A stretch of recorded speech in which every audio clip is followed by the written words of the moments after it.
সবাইকে আবারও স্বাগতম আমাদের আজকের লাইভ ক্লাসে। আমরা কিছু যান্ত্রিক সমস্যা বা টেকনিক্যাল ডিফিকাল্টির কারণে আমাদের হঠাৎ করে কানেকশন বিচ্ছিন্ন হয়ে যায়, আমাদের আবার অফলাইন চলে যেতে হয়েছিল। তো চলো আবার যেহেতু আমাদের কানেকশন ফিরে এসেছে, আমাদের ক্লাস শুরু করা যাক। তো আমরা আমাদের কমেন্ট বক্স থেকে খেয়াল করেছি তোমরা অনেকেই জানতে চাচ্ছ, ভাইয়া আমাদের আর একটু ডিটেইল পড়ানো হোক, ভাই আমাদের আর একটু সাবজেক্টিভ অবজেক্টিভের পাশাপাশি সাবজেক্টিভের পার্টটুকু একটু কভার করা হোক। তো আমাদের জন্য আসলে এই যে ম্যাট্রিক্স, তোমরা আসলে আমরা যখন জানতে চেয়েছিলাম যে কি কি পড়ানো তোমাদের প্রয়োজন, তোমরা বলেছো যে প্রায় সবাই সবগুলো চ্যাপ্টারের নাম এক এক করে বলেছো, তবে সবচেয়ে বেশি ছিল ক্যালকুলাস, সরলরেখা, এসব চ্যাপ্টার। তো আমরা চেষ্টা করেছি যে মোস্ট অফ দ্য পিপল বা অধিকাংশ মানুষ যেগুলো চ্যাপ্টারগুলো চেয়েছে সেখান থেকে একটু বেশি ডিটেল কভার করে অন্য চ্যাপ্টারগুলো থেকে একটু কম পরিমাণে বা একটু অল্প অল্প মূলত অবজেক্টিভ বিষয়গুলো আমরা কভার করব। তো চলো আমরা আবার আমাদের পড়াশোনায় ফিরে যাই। তো ভেক্টরের ক্ষেত্রে আমাদের মূলত গণিতে 4 ধরনের সমস্যা আসে, ফিজিক্সে আমাদের অনেক রকম প্রবলেম আসে। তো ভেক্টরে যেটা আসে সেটা হচ্ছে এক ডট গুণন, ক্রস গুণন, ভেক্টরের উপাংশ ও অভিক্ষেপ এবং অংশ বা উপাংশ। এই 4টি বিষয়ের মূলত যেটা থাকে সেটা হচ্ছে ডট গুণনে আমাদের ডট গুণনে একটা খুব গুরুত্বপূর্ণ ধর্ম জানা আছে। একটি ভেক্টর যদি এ ডট বি, এ একটি ভেক্টর বি একটি ভেক্টর হয় এবং এই দুটি ভেক্টরের ডট গুণন যদি শূন্য হয় তাহলে এ ও বি পরস্পর লম্ব হবে। এ ও বি এই দুটি ভেক্টর পরস্পর লম্ব হবে। তো আমরা আমাদের এই ধরনের ম্যাথ আমাদের অনেকগুলো বইয়ে দেওয়া আছে এবং বিভিন্ন বছরে এই প্রশ্নগুলো বোর্ডেও এসেছে। তো এই ধরনের অঙ্কগুলো এভাবে দেওয়া হয় যে দুটি ভেক্টর আমাদের দিয়ে দেওয়া হলো এবং বলা হচ্ছে যে এই দুটি ভেক্টর যে পরস্পর লম্ব তা প্রমাণ করো, অর্থাৎ দেখাতে হবে যে এ ডট বি এই দুটি ভেক্টরের ভেক্টর মানে ডট গুণফল এর মান 0। আবার বলা হয় যে এ ভেক্টরকে আমরা কিভাবে লিখতে পারি, a vector is equal to axi plus ayj plus azk। তো এখানে আমাদের ax ay az এর সাধারণত বিভিন্ন সংখ্যা মান দিয়ে উল্লেখ করা থাকে। সো তখন আমরা সেই মানগুলো অনুসারে ax bx plus ay by plus az bz এই যে a ডট b ভেক্টরের যে গুণফলের সূত্র, সো ওই সূত্র অনুসারে আমরা মানগুলো আমরা বের করে থাকি। তো এখানে একটা মজার জিনিস হয়, এখানে যেটা হয়, তো মনে করো এ ভেক্টর তোমাকে দেওয়া হলো 3i plus aj plus 2k। তো এভাবে করে আরো একটি মনে করো একটি বি ভেক্টর দেওয়া হবে, সেখানেও এ জনিত একটি পদ থাকবে এবং বলা হবে যে এই দুটি ভেক্টর যদি পরস্পর লম্ব হয় তাহলে এ এর মান কত। এক্ষেত্রে আমরা যেটা করব সেটা হচ্ছে এই ভেক্টর দুটি গুণ দিব, গুণ দেওয়ার পরে আমরা যে একটা রাশি পাবো, এ সম্বলিত একটা রাশি পাবো এবং সাথে কিছু কনস্ট্যান্ট বা মান থাকবে। এই মানগুলোকে আমরা লিখবো এ ডট বি, আমরা লেখার পরে লিখবো ইজ ইকুয়াল টু 0। তো এখানে আমাদের এ সম্বলিত যে মানটা থাকবে, আমরা একটাই সমীকরণ এবং একটাই চলক, তো আমরা এখানে গাণিতিক প্রক্রিয়ার মাধ্যমে এ এর মান বের করব। মূলত এই বিষয়টাই আমাদের ভেক্টরের ডট গুণন পার্ট থেকে থাকে।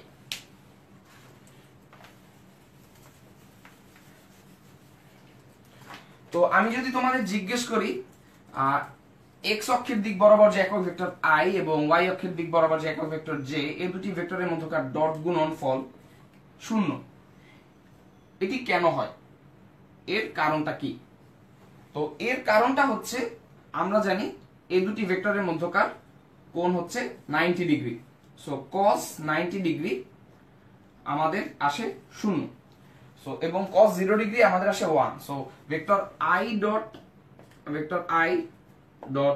i ইজ ইকুয়াল টু 1 হলেও ভেক্টর i ডট j বা i ডট k বা j ডট k যাই থাকুক সেগুলো হয় 0। সুতরাং আমরা যখন ভেক্টর গুণফল লিখি, a একটি ভেক্টর b আর একটি ভেক্টর, তখন আমরা লিখি ax bx plus ay by plus az bz। এগুলোই হচ্ছে আমাদের ভেক্টরের ডট গুণফলের খুব সহজ এবং বারবার পরীক্ষায় আসা অঙ্কের নমুনার উদাহরণ। তো এরপর চলো ক্রস গুণফল। তো ভেক্টরের ক্রস গুণফলটা আর ডট গুণফলের মধ্যে পার্থক্য হচ্ছে ডট গুণফলের মাধ্যমে আমরা কেবলমাত্র একটি মান পাই, অর্থাৎ ভেক্টরের ডট গুণফল আমাদের একটি স্কেলার রাশি দেয়, কিন্তু ক্রস গুণফলের মাধ্যমে আমরা ভেক্টরের আমরা একটি নতুন আরেকটি ভেক্টর পাই। সেই ভেক্টরটি আমরা ভেক্টরের ক্রস গুণফলের সূত্র থেকে জানি, ভেক্টর এ যদি একটি ভেক্টর হয় এবং বি আরেকটি ভেক্টর, এ ক্রস বি, এই ভেক্টরটির মান আমরা এভাবে লিখতে পারি আই জে কে, এবং A X, A Y, A Z, B X, B Y, B Z. তো এখান থেকে আমরা যে নির্ণায়কের যে উপায়গুলো জানি সেগুলোর মতো করে আমরা এই রো এই সারি বরাবর যদি আমরা বিস্তার করি তাহলেই আমরা এই ভেক্টরের মান পাই। তো এখানেও আমরা যেমন ডট গুণফলে দেখেছি A dot B is equal to 0 হলে ভেক্টর দ্বয় পরস্পর লম্ব, এখানে A cross B is equal to 0 হলে এরা পরস্পর সমান্তরাল, অর্থাৎ এ ক্রস বি ইকুয়াল 0 হলে এরা সমান্তরাল।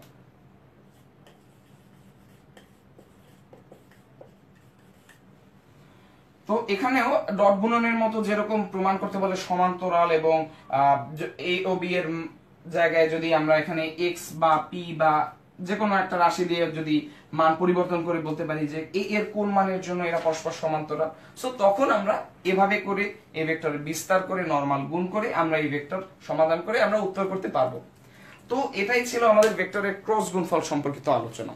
আমি তোমাদেরকে আবারও বলবো যে আমাদের এই লাইভ ক্লাসটিকে তোমরা অবশ্যই শেয়ার করে সবার সাথে সবাইকে জানিয়ে দিবে, এবং আমরা আগে জিজ্ঞেস করছিলাম যে তোমাদের যদি কোনো প্রশ্ন থাকে এবং আমাদের যদি কোনো ভুল থাকে তোমরা অবশ্যই জানাবে, তোমরা যা চাও, তো আমরা সেখান থেকে তোমাদের উত্তর দেওয়ার চেষ্টা করব। তো চলো আমরা কিছু প্রশ্ন বা কেউ যদি কিছু কারো জানার থাকে আমরা দেখি। যে আমাদের এখানে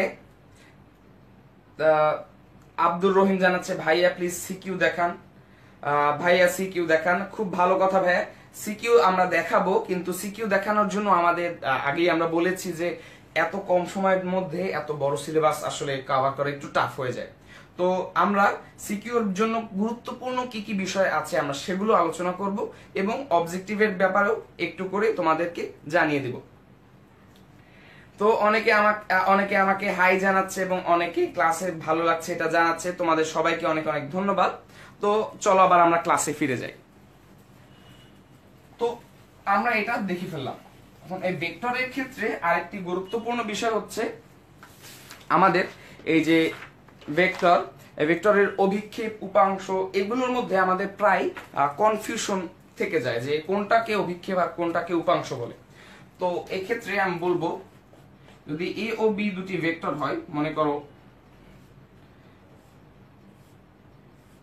এই বরাবর গেল এ ভেক্টর এবং এই বরাবর গেল বি ভেক্টর, তো যদি বলা হয় এ ভেক্টর বরাবর বি ভেক্টরের উপাংশ বা অভিক্ষেপের মান কি, তো অভিক্ষেপের মান বলতে এই যে আমরা যে বি ভেক্টর দেখতে পাচ্ছি এবং এ ভেক্টর দেখতে পাচ্ছি, তো এই অভিক্ষেপের মান বলতে আমরা যেটা বুঝাই সেটা হচ্ছে এই যে বি ভেক্টরটি, আর বি ভেক্টর তো এ এর দিকে যায়নি, বি ভেক্টর গেছে আরেকটি দিকে, তো এ ভেক্টর যেদিকে গিয়েছে বি ভেক্টর সেই একই দিকে যদি যেত ততক্ষণে, তাহলে সে কতটুকু দূরত্ব অতিক্রম করতো। এটা অনেকটা ফিজিক্সের আমাদের অভিক্ষেপের ধারণা থেকেই আমাদের এসেছে। সো আমরা দেখতে পাচ্ছি বি ভেক্টরের গতি এরকম কোণাকুণি, অর্থাৎ এটি এক্স অক্ষ বরাবর বা এ বরাবর কিছু দূর গিয়েছে এবং ওয়াই অক্ষ বরাবর বা উপরের দিক বরাবর কিছু দূর গিয়েছে, অর্থাৎ এই ভেক্টরের দিকে বি ভেক্টরের অভিক্ষেপ বলতে বোঝায় যে এ ভেক্টর বরাবর বি ভেক্টর যে দূরত্ব অতিক্রম করেছে তার মান, এবং আমরা এই এ ও বি ভেক্টর দুটির মধ্যকার যে কোণ সেটাকে আমরা থিটা দ্বারা প্রকাশ করে থাকি, এবং এ ভেক্টর বরাবর বি ভেক্টরের যে অভিক্ষেপ এর মান হবে বি কস থিটা, অর্থাৎ বি ভেক্টরের মান ইনটু এ ও বি এর মধ্যকার কোণের থিটা মানের কোসাইনের গুণফলটাই হবে এ বরাবর বি ভেক্টরের অভিক্ষেপ। তো অংশকটা কি? অংশকটা আরো সহজ।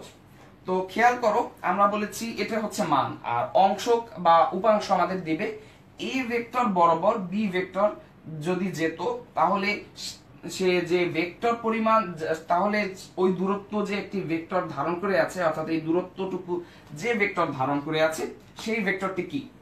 তো এক্ষেত্রে আমরা দেখতে পাচ্ছি এই পর্যন্ত এর মান হচ্ছে আমাদের বি কস থিটা, এবং এই ভেক্টর এদিকে আরেকটি যে ভেক্টরটি যাচ্ছে সেটা হচ্ছে এ ভেক্টর।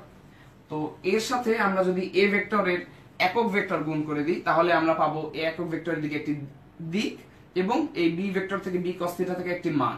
তো এই B cos theta into A vector বরাবর একক ভেক্টরের দিক এই দুটি গুণ করে দিলে আমরা পাবো অংশক বা উপাংশ। তো এখান থেকেই মূলত আমাদের খেয়াল রাখতে হবে যে কোনটা উপাংশ আর কোনটা অংশ, কোনটা অভিক্ষেপ আর কোনটা অংশক বা উপাংশ। অভিক্ষেপটা হচ্ছে শুধুমাত্র মান কোন ভেক্টরের দিকে, আর অংশটা হচ্ছে মানের সাথে ওই দিক বরাবর একক ভেক্টরের গুণফল, সেটাই হবে অংশ।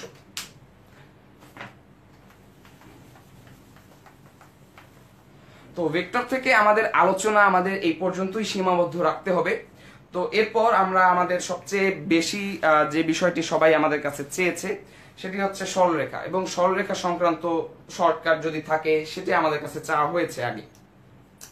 তো এখন আমরা দেখব এই ম্যাট্রিক্স নির্ণায়ক ভেক্টর শেষ হয়ে যাওয়ার পর সরলরেখা। তো সরলরেখা অধ্যায়ে আমাদের মূলত 5টি বিষয়, আমাদের অনেকগুলো এখানে সাব চ্যাপ্টার আছে। এই বিভিন্ন চ্যাপ্টারের বিভিন্ন ভাগের মধ্যে মূলত 5টি বিষয় নিয়ে আলোচনা করা হয়েছে। এক, সেটা হচ্ছে এর কোঅর্ডিনেট সিস্টেম বা স্থানাঙ্ক। দ্বিতীয়তে আলোচনা করা হচ্ছে বিভক্তিকরণ, যেমন অন্তর্বিভক্তিকরণ, বহির্বিভক্তিকরণ এসব সম্পর্কে। তৃতীয় আলোচনা করা হয়েছে যে ক্ষেত্রফল সম্পর্কে, 3টি বিন্দু দ্বারা গঠিত ত্রিভুজের ক্ষেত্রফল কত এবং এর বিভিন্ন দিক। এবং চতুর্থত আলোচনা করা হয়েছে যে সঞ্চার পথের সমীকরণ, বিভিন্ন প্রকার সরল রেখার সমীকরণ সেগুলো। এরপর সবশেষে আলোচনা করা হয়েছে লম্ব দূরত্ব ও কোণের সমদ্বিখণ্ডক নিয়ে। তো এখন আমরা মূলত যেটা করব সেটা হচ্ছে আমাদের লাইভ ক্লাসে তোমাদেরকে আগেও বলেছি যে ভাইয়া যদি তোমাদের কোনো প্রশ্ন থাকে সেটা আমাদের জানাবে, আমরা তোমাদের প্রশ্নের যথাযথ উত্তর দেওয়ার চেষ্টা করব। তো চলো দেখা যাক যে কে আমাদের কি প্রশ্ন করেছে। আমাকে একজন জানাচ্ছে যে তার অনেক সাহায্য, নিকিতা ফারহানা আমাকে জানাচ্ছে তার অনেক হেল্প হচ্ছে থ্যাঙ্কস টু 10 মিনিট স্কুল। তোমাকেও ধন্যবাদ আপু। আমাকে আরো অনেকে বলছে ভাইয়া সিকিউ করান, আবার অনেকে আমাকে জানাচ্ছে যে ভাইয়া এমসিকিউ পার্টটা খুব ভালো লাগছে। আসলে তোমাদের জন্য আমাদের যে চেষ্টাটা ছিল সেটা হচ্ছে মূলত এমসিকিউ নির্ভর এবং সিকিউ এ কি কি গুরুত্বপূর্ণ বিষয় আসতে পারে সেগুলো নিয়ে। তো পরবর্তীতে আমাদের যে ক্লাসগুলো থাকবে সেখানে আমরা চেষ্টা করব যে যেমন উচ্চতর গণিত দ্বিতীয় পত্রে সেখানে আমরা সিকিউ বিষয়টি আরেকটু বেশি কভার করার চেষ্টা করব। তো আপাতত আমরা এমসিকিউ পার্টটা খুব ভালো করে তোমাদেরকে বুঝিয়ে দিব। এখন এখানে আমাকে অনেকে বলছে ভাইয়া সার্কেল পড়ান, সিদ্দিকা আরিক। আর একজন বলছে সরলরেখা তার খুব ভালো লাগে, সে হার্ট চিহ্ন দিয়েছে। এবং বিন্যাস সমাবেশের জন্য করাতে বলছে, এমসিকিউ পড়াতে বলছে, এবং অনেকে আমাকে অনেক ট্রিক্স শেখানোর জন্য আমাকে থ্যাংক ইউ বা ধন্যবাদ জানাচ্ছে। তো তোমাদের কাছে আমি আরো একটা বড় ধন্যবাদ পাবো এখন। তো এখন আমি তোমাদেরকে সরলরেখার রিলেটেড কিছু মজার এমসিকিউ টেকনিক শেখাবো। চলো শুরু করা যাক। তো আমাদের বইয়ে এক ধরনের আমরা নামটা চেঞ্জ করে ফেলি, সরলরেখা।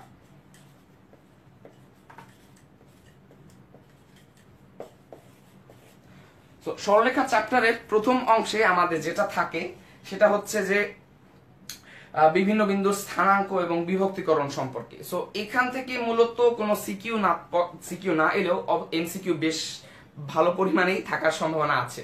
তো এখানে আমাদের অনেক অঙ্ক থাকে যে x1 y1 একটি স্থানাঙ্ক ও x2 y2 আরেকটি বিন্দু স্থানাঙ্ক। এই দুটি বিন্দুর এদের সংযোগ রেখা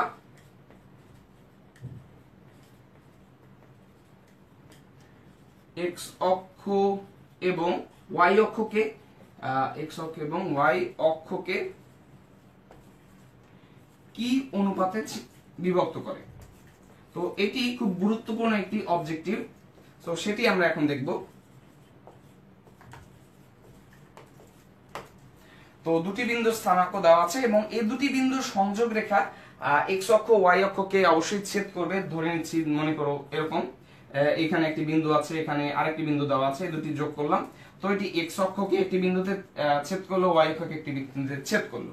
তো তো এই যে এই বিন্দুতে ছেদ করলো, তো সরলরেখাটা অবশ্যই একটা নির্দিষ্ট অনুপাতে x অক্ষকে এই বিন্দুতে ছেদ করেছে এবং y অক্ষকেও একইভাবে একটি নির্দিষ্ট অনুপাতে এই বিন্দুতে ছেদ করেছে। তো এক্ষেত্রে আমাদের যে অনুপাতগুলো সেগুলো কি কি, এখানে খেয়াল রাখবে যে x অক্ষ যে অনুপাতে ছেদ হয় সেটি হচ্ছে কোটিদ্বয়ের অনুপাত, অর্থাৎ y1 ডিভাইডেড বাই y2 অনুপাতে ছেদ হয়, বিভক্ত হয় আর কি, বিভাগ হয়। সো x অক্ষ y1 y2 অনুপাতে বিভক্ত হয়, অর্থাৎ কোটিদ্বয়ের অনুপাতে বিভক্ত হয়। তোমরা যেটা করবে সেটা হচ্ছে তোমাদের বইয়ে এই ধরনের যে অঙ্কগুলো আছে সেখানে গিয়ে চেক করবে যে x অক্ষ y অক্ষ কিন্তু এভাবেই বিভক্ত হয়। তবে এখানে একটি জিনিস, এবার আমাদের y অক্ষ কিভাবে বিভক্ত হয়, y অক্ষ x1 বাই x2 অনুপাতে বিভাগ হয়। তো আমাদের যদি বলে x1 y1 এবং x2 y2 যে কোনো দুটি বিন্দু, এদের সংযোগ সরলরেখা x অক্ষ y অক্ষকে কি অনুপাতে বিভক্ত করে, সেটা যদি আমরা নরমালি আমরা বড় অঙ্ক সমাধান করার জন্য যেভাবে বিভিন্ন অনেক কিছু ধরে তারপর হিসাব করে সমাধান করি, সেটার আর এমসিকিউ এর দরকার নেই।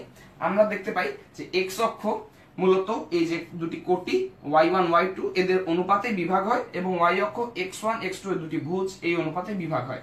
তো এখানে কিন্তু পজিটিভ নেগেটিভ দুটিই থাকতে পারে। এইখানে যদি অনুপাতটায় আমরা যদি কোনো পজিটিভ মাইনাস প্লাস বা প্লাস মাইনাস আকারে যদি কিছু একটা থাকে, সেটা যদি নেগেটিভ চিহ্ন পাই আমরা এখানে, তাহলে সেটা হবে অন্তর্বিভক্ত, অর্থাৎ এখানে মাইনাস চিহ্ন যদি পাই তাহলে অন্তর্বিভক্ত, আর যদি এখানে প্লাস চিহ্ন পাই তাহলে আমরা পাবো বহির্বিভক্তি, অর্থাৎ এই অনুপাতে একে বহির্বিভক্ত করে। আবার এখানে মাইনাস চিহ্ন পেলে আমরা বলবো y অক্ষকে x1 বাই x2 যে মানই থাকুক সেই অনুপাতে অন্তর্বিভক্ত করে। তো এইভাবে করে খুব দ্রুত অবজেক্টিভ তোমরা এক্ষেত্রে উত্তর করতে পারবে। তো এরপর আমরা আরো একটি শর্টকাট দেখব।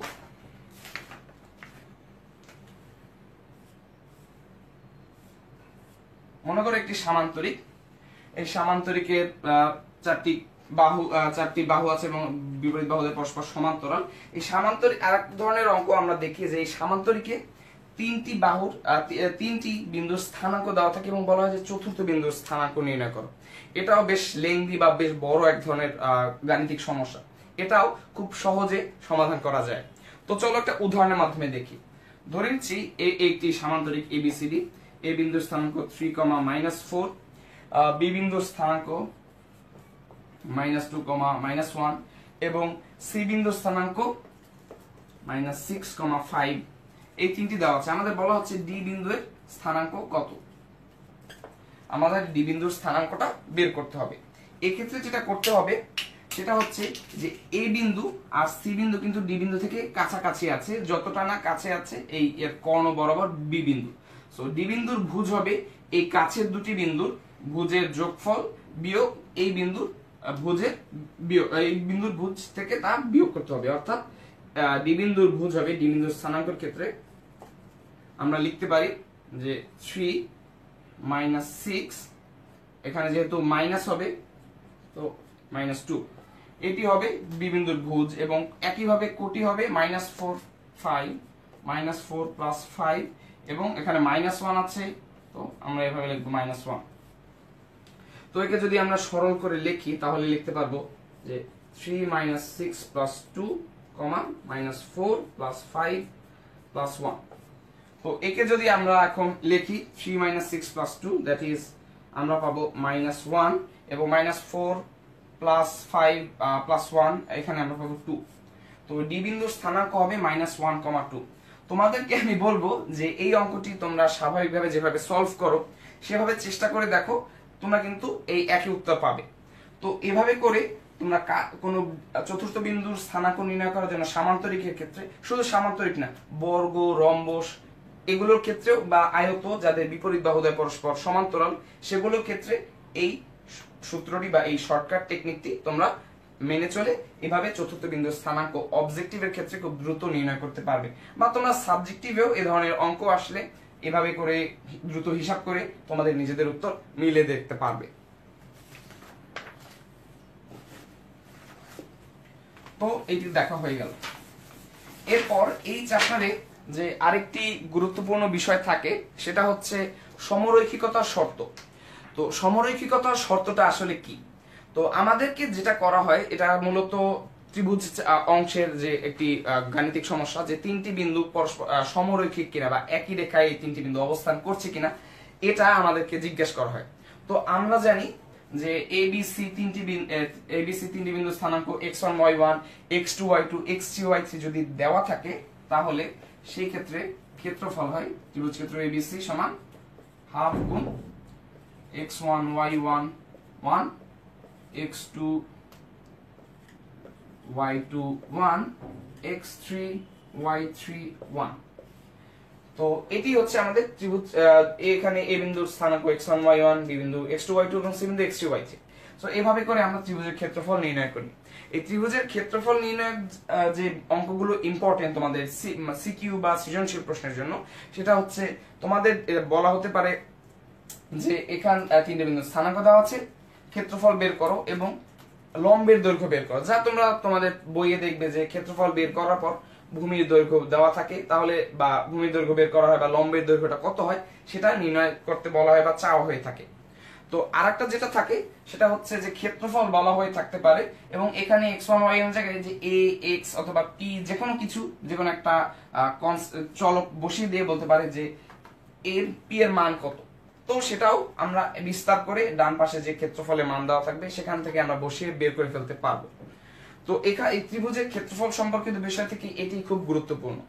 আর আমরা বলছিলাম সমরেখতার শর্ত। তো এই তিনটি বিন্দু সমরৈখিক হবে যদি এদের ক্ষেত্রফল সমান 0 হয়।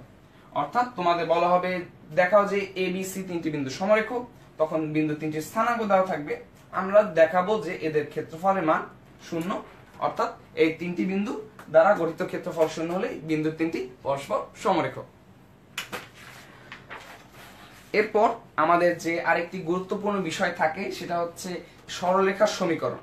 তো এই পর্যায়ে আমি তোমাদেরকে আবারও মনে করিয়ে দিতে চাই যে তোমরা যারা লাইভ ক্লাসটি দেখছো বা যাদের ভালো লাগছে, তারা অবশ্যই আমাদের লাইভ ক্লাসটিকে শেয়ার করো এবং তোমাদের বন্ধু ও সহপাঠীদেরকে জানিয়ে দাও যে আজকের ক্লাসে কি হচ্ছে, তারাও যেন আমাদের সাথে জয়েন করে কিছুটা হলেও উপকৃত হতে পারে।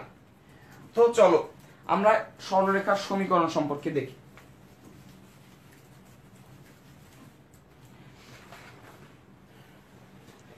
তো সরলরেখার সমীকরণ বা ইকুয়েশন অফ স্ট্রেট লাইন যখন আমরা দেখি, তখন আমরা বিভিন্ন ধরনের সরলরেখা বলা হয়ে থাকে। তো সরলরেখার সমীকরণ আমাদের যখন নির্ণয় করতে বলা হয়, আমাদের বেশ কিছু শর্ত দেওয়া থাকে বা বেশ কিছু রাশির মান দেওয়া থাকে। তো বলা হয় যে এই জিনিসগুলো দেওয়া আছে, তুমি আমাকে বলো যে এই সরলরেখার সমীকরণটা কি। এগুলো খুবই গুরুত্বপূর্ণ অঙ্ক তোমাদের সিকিউ এর জন্য। তো এক্ষেত্রে তোমাদের বেশ কিছু সরলরেখার সমীকরণ নির্ণয় করার বিষয় আছে। যেমন তোমাকে যদি ঢাল এম, আমরা এম দ্বারা ঢাল বুঝাই, এবং কোন বিন্দু এর স্থানাঙ্ক দেওয়া থাকে, ধরে নিচ্ছি x1, y1 দেওয়া থাকে, তাহলে আমরা ওই একটি ঢাল দেওয়া আছে, বিন্দুর স্থানাঙ্ক দেওয়া আছে। তো এই সরলরেখার সমীকরণটি কি হবে? সেই সরলরেখার সমীকরণ কি হবে তার জন্য খুব সহজ এবং মজার একটা সূত্র আছে, সেটা হচ্ছে m = x - x1 / y - y1। অর্থাৎ তুমি m এর মান বসিয়ে দেবে, ঢাল বা স্লোপ এর ভ্যালু বসিয়ে দেবে, এবং x1 y1 অর্থাৎ এই স্থানাঙ্ক বা কোঅর্ডিনেটেড মানগুলো বসিয়ে দিলে তুমি তোমার কাঙ্ক্ষিত সরলরেখার সমীকরণ পেয়ে যাবে। তো অনেক সময় এই বিন্দুর স্থানাঙ্ক না দিয়ে y অক্ষ হতে ছেদাংশের পরিমাণ c দেওয়া থাকে। y অক্ষ হতে ছেদাংশ, y অক্ষ হতে ছেদাংশটা আসলে কি? তো আমরা এখানে দেখি, নিচে দেখি। তো কোন সরলরেখা, মনে করো এই একটি সরলরেখা, এই সরলরেখাটি y অক্ষতে একটি নির্দিষ্ট পরিমাণ অংশ ছেদ করেছে। এই যে y অক্ষটি একটি নির্দিষ্ট পরিমাণ অংশ ছেদ করেছে সরলরেখাটি y অক্ষতে, তো এই দৈর্ঘ্যের মানটাই হচ্ছে c। তো ছেদাংশ c এর মান, সো আমাদের দেওয়া আছে m ঢাল এবং y অক্ষতে ছেদাংশ c এর মান। তো সেক্ষেত্রে আমাদের সরলরেখার সমীকরণটি হবে, হ্যাঁ তোমরা হয়তো অনেকে অলরেডি বুঝেও গিয়েছো যে এক্ষেত্রে সরলরেখা বা স্ট্রেট লাইনের ইকুয়েশনটা কেমন হবে। সেটা হচ্ছে y = mx + c। অর্থাৎ এম হচ্ছে এখানে ঢাল বা স্লোপ এবং সি হচ্ছে আমাদের ইন্টারসেপ্ট বা ওয়াই অক্ষ হতে ছেদাংশ। তো এ গেল দ্বিতীয় এক প্রকার সরলরেখা বের করার সমীকরণের শর্ত। যদি আমাদেরকে দুটি বিন্দুর স্থানাঙ্ক দিয়ে বলে আচ্ছা কোনো সরলরেখার সমীকরণ নির্ণয় করো যেখানে দুটি বিন্দুর স্থানাঙ্ক দেওয়া আছে, সেই সরলরেখার রূপটি কেমন হবে? অর্থাৎ আমরা বলবো x1 y1 x2 y2 এই দুটি বিন্দুর স্থানাঙ্ক দেওয়া আছে। এই দুটি বিন্দুর স্থানাঙ্ক দেওয়া থাকলে আমাদের সরলরেখার সমীকরণটি কেমন হবে? এক্ষেত্রেও সরলরেখার সমীকরণ বের করার খুব মজার একটা পদ্ধতি আছে, সেটা হচ্ছে x minus x1 divided by x1 minus x2 is equal to y minus y1 divided by y1 minus y2। তো এখানে যদি তোমরা x1 y1 x2 y2 এর মানগুলো বসিয়ে দাও তাহলে দেখবে যে তোমাদের যে মানগুলো দেওয়া আছে সেখান থেকে সরলীকরণ করার পরে খুব সহজ সাধারণ সরলরেখার সমীকরণের মতোই তোমরা একটা সরলরেখার সমীকরণ পেয়ে যাবে। তো এটি গেল দুটি বিন্দু দেওয়া থাকলে সরলরেখার সমীকরণ কেমন হবে। এরপর আমাদের আর এক প্রকার সরলরেখার সমীকরণ আছে যা খুবই এক নাম করা সরলরেখা এবং এই ধরনের অনেক ম্যাথ আছে। তো আমরা প্রথমে একটা সরলরেখা দেখি, এটি হচ্ছে এক্স অক্ষ এবং ওয়াই অক্ষ। তো এই সরলরেখাটি এক্স অক্ষ ওয়াই অক্ষকে দুটি বিন্দুতে ছেদ করেছে। ধরে নিচ্ছি এই বিন্দুটি হচ্ছে a,0। এখানে 0 কেন? কারণ এক্স অক্ষের উপর বিন্দুটি অবস্থান করায় অবশ্যই এর কোটি এর মান 0 হবে এবং রেখাটি ওয়াই অক্ষকে 0, b বিন্দুতে ছেদ করেছে। 0, b কেন? যেহেতু ওয়াই অক্ষের উপর আছে সুতরাং এর ভুজের মান অবশ্যই 0 এবং ওয়াই অক্ষের উপর যে কোনো এই 0 থেকে বা মূল বিন্দু থেকে এই দূরত্বটুকু আমরা বলছি b এবং এটি বলছি a। তো কোন সরলরেখা যদি x ও y অক্ষকে দুটি বিন্দুতে ছেদ করে বা x অক্ষ থেকে এর ছেদাংশের পরিমাণ a এবং y অক্ষ থেকে ছেদাংশের পরিমাণ b এরকম যদি দেওয়া থাকে তাহলে সেক্ষেত্রে সরলরেখার সমীকরণ হবে x/a plus y/b is equal to 1। অর্থাৎ এই যে মানটুকু, এই মান আমরা যদি এখানে বসিয়ে দিই তাহলে আমরা সেই সরলরেখার সমীকরণ খুব সহজে পেয়ে যাব। তো সরলরেখার এরকম সমীকরণের সাথে আরো এক প্রকার সমীকরণ আছে যে আমরা জানি x cos alpha plus y sin alpha is equal to p। এই p হচ্ছে মনে করো আগের মতোই যে এই সরলরেখার উপর আমি মূলবিন্দু থেকে যদি লম্ব টানি সেই লম্বের দৈর্ঘ্য যদি হয় p এবং এই লম্বটি যদি x অক্ষের ধনাত্মক দিকের সাথে অর্থাৎ x অক্ষ বরাবর ডান দিকের সাথে আলফা কোণ উৎপন্ন করে তাহলে এই আলফা কোণের মান যদি আমাদের দেওয়া থাকে তাহলে আমরা এখানে এই আলফার মান বসিয়ে দেব এই দুই জায়গায় এবং পি এর মান বসিয়ে এই ধরনের সরলরেখার সমীকরণ বের করতে পারবো। তো এক্ষেত্রে যেটা হয় সরাসরি মান না দিয়ে এই মানগুলোই একটু ঘুরিয়ে ফিরিয়ে তোমাদেরকে দেওয়া হয় আসলে। তো তোমরা যখন বইয়ে গুরুত্বপূর্ণ যে আগের বছরের আসা ম্যাথগুলো দেখবে তখন দেখবে যে এই ধরনের ম্যাথ সলভ করার জন্য তোমার আসলে পুরো বিষয়গুলো কোনটি কি বলা হচ্ছে সেটি যদি তোমরা খেয়াল করো তাহলেই তোমরা এই সরলরেখার সমীকরণগুলো পাবে। তো আমাদের আলোচনায় আমরা সরলরেখাও দেখে ফেললাম। তো এর ছাড়াও রয়েছে লম্ব সরলরেখার সমীকরণ ও আমাদের সমান্তরাল সরলরেখার সমীকরণ। এই দুটি বিষয়ও তোমরা খুব ভালো মতো দেখবে। কোন সরলরেখার সমীকরণ যদি ax plus by plus c is equal to 0 হয় তাহলে এর সমান্তরাল সরলরেখার সমীকরণ বা প্যারালেল স্ট্রেট লাইনের ইকুয়েশন সমান্তরাল রেখার সমীকরণ হবে ax plus by plus k। অর্থাৎ শুধু এই যে কনস্ট্যান্ট মানটা বা এই যে ধ্রুবক মানটা এখানে শুধু পরিবর্তন হবে। আর যদি বলা হয় যে এর লম্ব রেখার সমীকরণ সেটা হবে bx minus ay plus k। অর্থাৎ এই b চলে আসবে x এর সাথে, a চলে যাবে y এর সাথে এবং এদের মাঝে একটা মাইনাস চিহ্ন আসবে এবং এর কনস্ট্যান্টের মানটিও পরিবর্তন হবে বা ধ্রুবকের মানেও পরিবর্তন হবে। তো তোমরা খুব দ্রুত এখান থেকে কোন সরলরেখা দেওয়া থাকলে তার সমান্তরাল বা লম্ব সরলরেখার সমীকরণ নির্ণয় করতে পারবে। তো এখন আমরা আমাদের আরেকটি গুরুত্বপূর্ণ বিষয়ে যাব, সেটা হচ্ছে বৃত্ত। তো একটু আগে আমরা কমেন্টে দেখছিলাম অনেকেই বৃত্ত চেয়েছো, তো আমরা আবার কিছু কমেন্ট আমরা চেক করব এবং তোমাদেরকে বলবো যে তোমাদের যদি কোনো ধরনের প্রশ্ন থাকে আমাদের এখানে জানবে এবং জিজ্ঞেস করে জানাবে, প্রশ্নের উত্তর দেওয়ার আমরা চেষ্টা করব। এবং তোমাদের কাছে আরো বলেছি যে তোমাদের জন্য যা যা প্রয়োজন আমরা সেখান থেকে তোমাদের যথাযথ পরিমাণে উত্তর দেওয়ার চেষ্টা করব। তো আমরা এখানে দেখতে পাচ্ছি আমাদের প্রাঙ্গণ চৌধুরী আমাদের জানাচ্ছে যে এমসিকিউ দেখানোর জন্য। নিকিতা ফারহানা আমাদের বলছে ভাইয়া thank you and thanks to 10 minute school, তোমাকে আবারও ধন্যবাদ। রকিবুল হাসান বলছে অসম, কিপ গোয়িং, তোমাকেও ধন্যবাদ। তারপর ইয়াসার উশান সহ আরো অনেকেই আমাদের ক্লাস জানাচ্ছে, তাদের খুব ভালো লাগছে। তো এখন আমরা দেখতে পাচ্ছি যে সব বৃত্তের জন্য সবাই বলছে আমিও বৃত্ত চাই, নাসিব আল হাবিব আপনাকেও ধন্যবাদ। তো চলো আমরা বৃত্তের সমীকরণ দেখি। তো বৃত্তের থেকে সাধারণত অবজেক্টিভ যেগুলো আসে সেগুলো খুব একটা থাকে না, বা যেগুলো আসে সেগুলো খুব সহজেই সমাধান করা যায়। বৃত্ত থেকে আমরা মূলত সিকিউ বা ক্রিয়েটিভ কোশ্চেনের পার্টটাই আমরা বেশি দেখব। তো চলো শুরু করা যাক। তো আমরা জানি কোন বৃত্তের বৃত্তের সাধারণ সমীকরণ এভাবে লেখা যায়, আমরা লিখে দিচ্ছি বৃত্ত so x square plus y square plus 2gx plus 2fy plus C is equal to 0।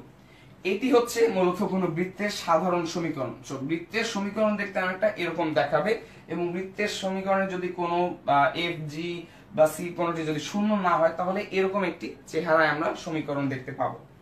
তো এই ক্ষেত্রে আমাদের সিকি উত্তর করার সময় কতগুলো শর্ত যদি জানা থাকে তাহলে বৃত্ত সম্পর্কিত সিকি উত্তর করা খুব সহজ হয়। তো চলো দেখি আমরা সেই শর্তগুলো কিভাবে দিয়ে বৃত্তের সমীকরণকে আরো সহজভাবে উপস্থাপন করে আমাদের সৃজনশীল প্রশ্ন উত্তর করতে পারি।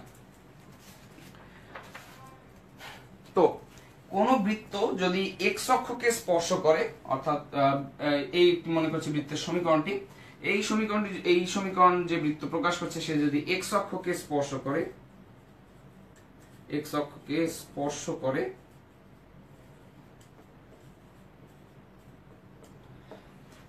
অক্ষকে স্পর্শ করে তাহলে আমরা পাবো G square is equal to C. অর্থাৎ এই যে সি এর মানটি আমরা এখানে সি এর জায়গায় যদি জি স্কোয়ার লিখি, যদি বৃত্তটি এক্স অক্ষকে স্পর্শ হয়ে থাকে তাহলে সেটা একটা ভ্যালিড বা একটা সঠিক ইকুয়েশন হবে। এবং এখান থেকে আমাদের দেখতে পাচ্ছি জি, এফ এবং সি এই তিনটি বিন্দু নির্ণয়, এই তিনটি মান নির্ণয় করে আমাদের একটি বৃত্তের সমীকরণ আমরা পেয়ে থাকি। তো যেহেতু আমরা জি, এফ এবং সি এর মধ্যে এবং আমাদের সি চলে যাওয়ায় শুধু জি, এফ দুটি মান বের করতে হবে, ফলে আমাদের পুরো প্রক্রিয়াটা আরো সহজ হয়ে গেল। তো এক্স অক্ষকে স্পর্শ করলে আমরা পাবো জি স্কোয়ার সমান সি। যদি এক্স অক্ষকে স্পর্শ করে মূল বিন্দুতে, অর্থাৎ 0,0 বিন্দুতে যদি এক্স অক্ষকে স্পর্শ করে তাহলে যেটা হবে জি স্কোয়ার সমান সি সমান 0। অর্থাৎ মূল বিন্দু এই বৃত্তের সমীকরণটি এক্স অক্ষকে স্পর্শ করলে, আমরা আবার আগের সমীকরণ লিখে ফেলি, বৃত্তের সমীকরণটি মূল বিন্দুতে এক্স অক্ষকে স্পর্শ করলে জি স্কোয়ার সমান সি ইজ ইকুয়াল টু 0। অর্থাৎ আমাদের জি এর মানও 0, সি এর মানও 0 হয়ে যাবে, অর্থাৎ এই সি এর মানও থাকবে না এবং এই জি সম্বলিত মানটিও মনে করো থাকবে না। সুতরাং আমাদের তখন বৃত্তের সমীকরণটা হবে অনেকটা এরকম, x square plus y square plus 2fy সমান 0। তো আমাদের অনেক বৃত্তের সমীকরণের ম্যাথে এরকম শর্ত দেওয়া থাকে যে এক্স অক্ষকে স্পর্শ করে বা এক্স অক্ষকে মূল বিন্দুতে স্পর্শ করে। সো সেক্ষেত্রে আমরা আমাদের বৃত্তের সমীকরণটা এভাবে ছোট আকারে নিয়ে এসে খুব সহজে হিসাব করে বৃত্তের সমীকরণ নির্ণয় করতে পারব। তো যদি যদি এবার বৃত্তটি এক্স অক্ষকে না ওয়াই অক্ষকে স্পর্শ করে তাহলে কি হবে? তাহলে যেটা হবে সেটা হচ্ছে এফ স্কোয়ার সমান সি। অর্থাৎ এক্স অক্ষকে স্পর্শ করলে যেমন জি স্কোয়ার সমান সি হতো, বৃত্তটি ওয়াই অক্ষকে স্পর্শ করলে এফ স্কোয়ার সমান সি হবে। অর্থাৎ এক্ষেত্রে আমাদের সি এর জায়গায় আমরা এফ স্কোয়ার দিয়ে যদি প্রতিস্থাপন করি তাহলে আমাদের বৃত্তের সমীকরণে কেবলমাত্র দুটি অজানা থাকবে, অর্থাৎ জি এবং এফ। সি আর আমাদের আলাদা করে নির্ণয় করতে হচ্ছে না। তো একইভাবে যদি মূল বিন্দুতে 0,0 বিন্দুতে যদি এ ওয়াই অক্ষকে স্পর্শ করে তাহলে এটি হবে এফ স্কোয়ার সমান সি সমান 0। তখন সমীকরণে এই এফ সি এর দুটি মান চলে যাবে এবং বৃত্তের সমীকরণটি আসলে বাকি থাকবে x square plus y square plus 2gx। তো আমাদের সমীকরণটি আরো অনেক ছোট হয়ে গেল। তো এভাবে করে এই সব শর্ত আমরা ব্যবহার করে বৃত্তের সমীকরণকে ছোট করে আনতে পারি। আরেকটি শর্ত থাকে,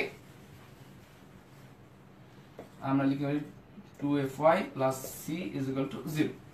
বৃত্তটি যদি এক্স অক্ষ ওয়াই অক্ষ, এক্স ও ওয়াই উভয় অক্ষ যদি স্পর্শ করে, উভয় অক্ষ স্পর্শ করলে আমরা যেটা পাবো সেটা হচ্ছে জি স্কোয়ার সমান এফ স্কোয়ার সমান সি।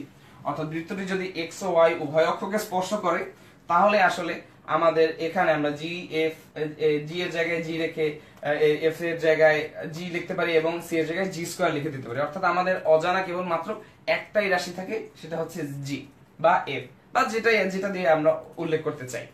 তো এভাবে করে আমাদের এই সব শর্ত দেখে আমরা বৃত্তের সমীকরণটিকে অনেক ছোট করে ফেলতে পারবো এবং আমাদের সিকিউ উত্তর করা আমাদের জন্য অনেক অনেক সহজ হয়ে যাবে।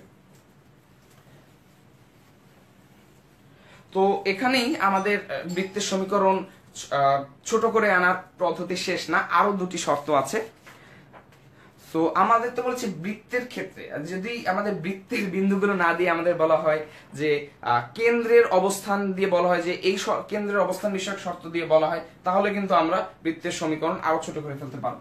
তো বৃত্তের সমীকরণটি আমরা আবার লিখে ফেলি x square plus y square plus 2gx plus 2fy plus C সমান সমান 0।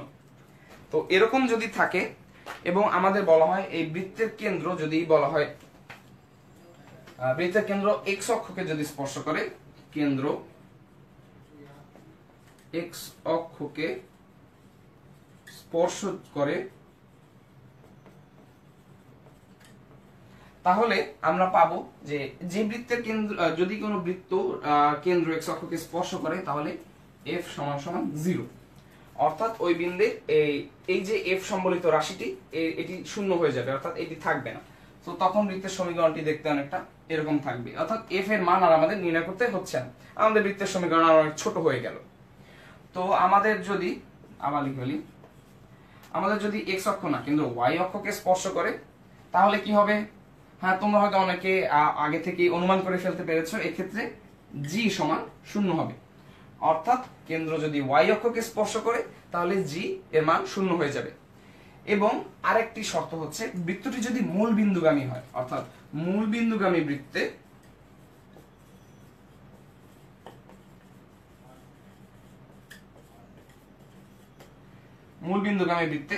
সি সমান সমান 0। অর্থাৎ যদি বলা হয় বৃত্তটি এক বৃত্তের সমীকরণ নির্ণয় করতে বলা হয় যেখানে বৃত্তটি মূল বিন্দুগামী, সো আমরা এখানে সি এর মান না নির্ণয় করলেও পারবো, কারণ সেক্ষেত্রে সি এর মান 0।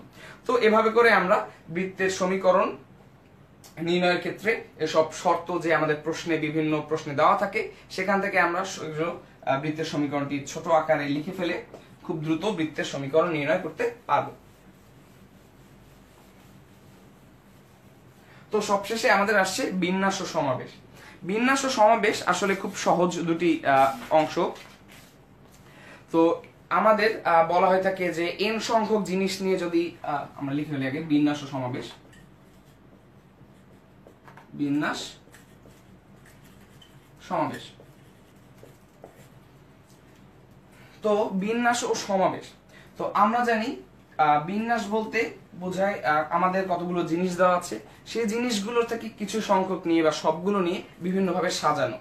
অর্থাৎ এক্ষেত্রে কে আগে আছে কে পরে আছে এই বিষয়টি খুব গুরুত্বপূর্ণ।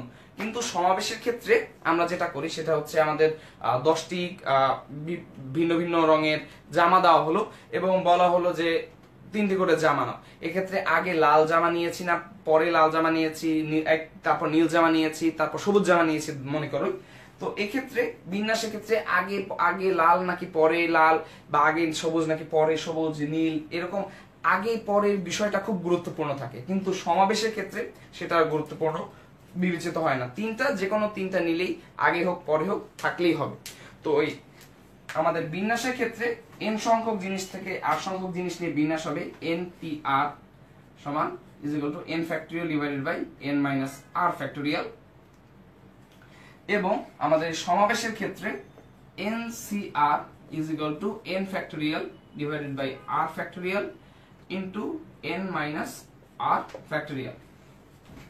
সো এই ক্ষেত্রে আমরা দেখতে পাচ্ছি যে বিন্যাস ও সমাবেশের দুটি শর্ত। তো এখান থেকে একটি গুরুত্বপূর্ণ শর্ত থাকে যা তোমাদের অবজেক্টিভে থাকতে পারে, সেটা হচ্ছে NPR সমান এনসিআর। এখন এনপিআর এনসিআর কখন সমান হবে? এনপিআর আর এনসিআর কে সমান হতে হলে একটা নির্দিষ্ট জিনিস, হয় এনপিআর এর সাথে বা এনসিআর এর সাথে গুণ থাকতে হবে। সেটা কি?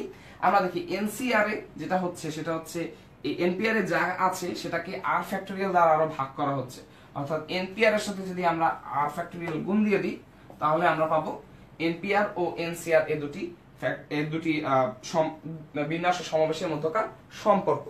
তো বিন্যাস ও সমাবেশের মধ্যকার সম্পর্কের ক্ষেত্রে আমাদের বইয়ে অনেক ধরনের ম্যাথ আছে, যেগুলো কিনা আমরা বিভিন্ন সরলরেখার শব্দ সাজানো, বিভিন্ন শব্দের বিভিন্ন বর্ণ বিভিন্ন ভাবে সাজানো, বা কতগুলো জিনিস থেকে কতগুলো জিনিস নিয়ে সাজানো, এগুলো নিয়ে আলোচনা করি।